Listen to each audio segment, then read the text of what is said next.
To quote Alyssa Edwards, I'm back again. I know it's been like a week and a half since I did a vlog, so it's probably longer since you've watched one. But I'm back. A little life update. Basically, work is insane. There's two of us doing the work of 10 people, so, that's still happening. Also, our dog Obi, who has epilepsy, he had a very bad 24 hours where he had 3 seizures. So we had to rush him to the hospital. Luckily, he didn't get brain damage or anything like that. They've given us like a new upped medication for him. And he seems to be recovering very well, which is good. There's also been another heat wave, which we are coming out of now. It's supposed to actually rain today and most of next week, but I'll believe it when I see it. The humidity is insane. Like, it's not even like 30 plus degrees, but it feels like it's 40 because of the freaking humidity. It's ugh. Anyway, me and Amy are going to go for a bike ride in a little bit here and get a breeze and then immediately die when we stop biking from the heat. But the breeze will be worth it. Reading update, it's August 1st today. So start of a brand new reading month, and this month I have 2 arcs from 2 very lovely publishers that I need to read, and this is the first one, The 7 Visitations of Sydney Burgess by Andy Marino, and it was sent by Red Hook, and I've torn through it. I literally started it this morning, and it's just amazing. It's so fast-paced, it's so scary, it's so gross. I'm really enjoying it. Basic premise is there's a woman, Sydney, and she's 9 years clean and sober, and she has a son and a husband. And one day when her son and husband are out on a weekend trip, she comes home and finds a burglar in her home who attacks her, and she wakes up in hospital not remembering anything that happened. And then she starts to have little bits and pieces come back to her, but she also starts to hear like voices in her head, but she can't quite figure out what they are. And then we find out that the man that broke into her house and attacked her is dead, and that she did it in self-defense, supposedly. But she has no memory of that. Her memory is that she was attacked by him, and then she fled out the window and escaped. So it's really fascinating so far. Watching it all unravel is pretty crazy. If you can't tell from the tagline, possession is an addiction, this is, clearly ramping up to be a possession story in some shape or form. But I love so far that it's not the typical one that you see. So this is really, really, really good. It comes out September 28th, but I'm going to try and finish this either today or tomorrow. So yeah, hi, welcome back to a new vlog. Welcome back to my life. Next week, I'm very excited because a new Stephen King novel comes out. Ooh, girl, I'm gonna take you through the whole reading process of that. I'm so excited. So that's it for now.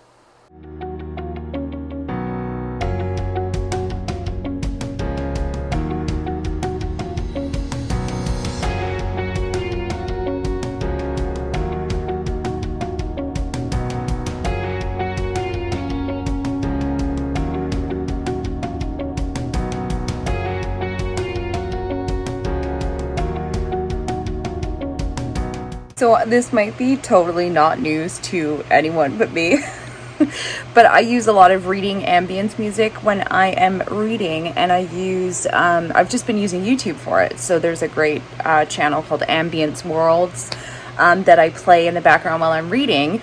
And last week I got curious and I was like, I wonder if Spotify has any playlists for reading. And at the time I was reading Gods and Monsters, the third in the Serpent and Dove series, which, by the way, amazing end to that trilogy. Knocked it out of the park. And I searched reading ambience, and there's so much, like anything you could imagine.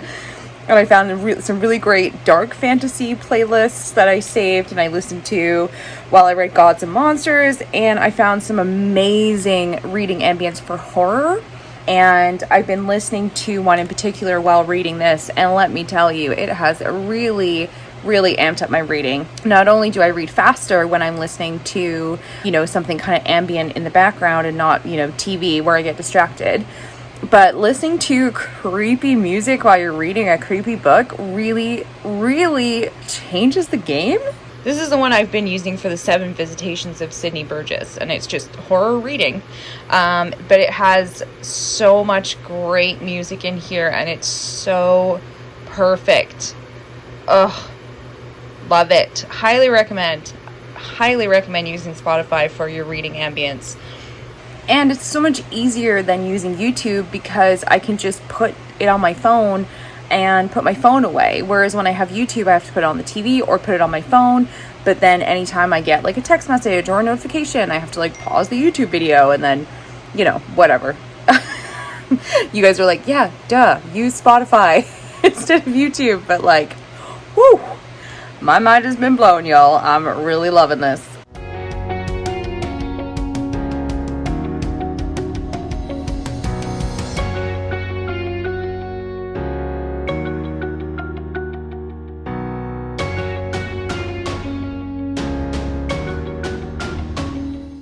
Welcome to the chaotic floor of my library, which is this tiny square feet in my apartment. Obviously, it is August 1st, like I mentioned, and that means it's time for some new TBR. And I picked out a few to add to the TBR, so I thought I'd share. I have Bad Man by Dathan Auerbach. Auerbach. I'm adding Kin by Keelan Patrick Burke. I've had this on my TBR for about 5 years. The Church of Dead Girls by Stephen Dobbins. I know nothing about it. I picked it up in a secondhand bookstore because of that title. And then Hex. Everyone loves this book. I'm sure I will too. I just haven't gotten to it. And The Grand Dark by Richard Kadri. This is like a super dark fantasy. So if I'm like doing horror, but I'm feeling like a little bit of fantasy, this might be a good choice. I'm so sweaty. It's so hot in here, you guys. Why did I choose to do this? Ugh.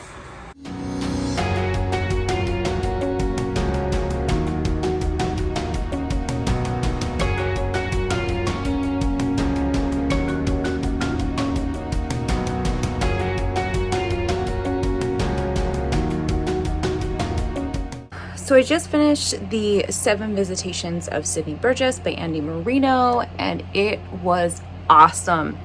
Very easy, 5 out of 5 stars.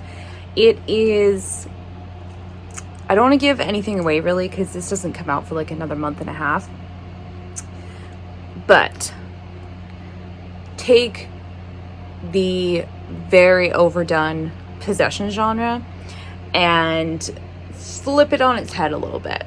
Like, Andy Marino really has kind of transformed the possession genre in a few different ways. So don't read the synopsis of this and be like, man, possession, I'm over it. Like, this is so much more than your run-of-the-mill possession story. It is filled with these like bizarre twists and turns, and it's really like body horror, very visceral. Chapter 26 is gonna haunt me for the rest of my life. Like, so good though. I mean, this is his first horror novel, so like, well done, sir. You've done amazing. I am now gonna write the review for it. I'm still waiting to hear back from the publisher on when they would like the review to go live. Usually we pop it up like the week before the book comes out, but sometimes publishers, have certain deadlines, so I'm waiting to hear back from them. But I'm gonna write the review right now that it's fresh in my mind, and then I'm done the book, and then I'm gonna start something else. Obviously tomorrow is the new Stephen King novel, so tomorrow I will be reading that, but I'm not gonna get to chapters until lunchtime, or maybe even until after work, which leaves me all of this evening and possibly tomorrow morning's breaks with nothing to read. So I have picked up John Everson, The House by the Cemetery. Ow. I have never read any of his books before. I know nothing about this, but I picked it up from Flame Tree Press. They usually do a great job with horror authors, so, why not? Why not? Let's see what it's all about together.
Okay, so Chapters has failed me.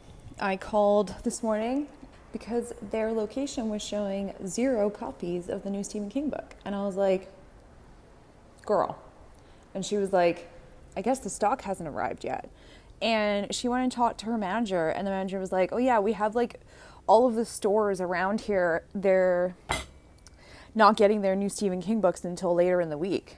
And I was like, what the fuck? Today is the publishing day. Why, like, you are a huge, massive bookstore, like the only one that Canada has, and you don't even get the new Stephen King novel on the day it comes out. Like,